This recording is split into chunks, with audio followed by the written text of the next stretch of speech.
Hey everyone, this is Isaac. Welcome back to another CapCut tutorial. In this video I'm going to show you how to make realistic shadows for any object in CapCut. Let's get started. Start by selecting your object. It can be text, a logo or any shape. Then duplicate it so you have two copies tagged.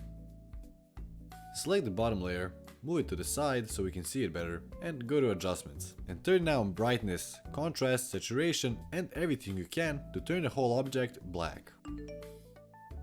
As you can see, my tree is completely black now. Let's place it over our first layer. Let's rotate it 2 times by 90 degrees and mirror it. Place it so it makes sense. And then go to the video settings, turn your opacity down for our shadow layer to around 70%, go to effects and add blur to our bottom layer. And that's it for this video. If you found this video useful, subscribe for more tutorials like this one. Check the description below for the links of all my socials. And if you have any questions or future video requests, leave them down in the comments below.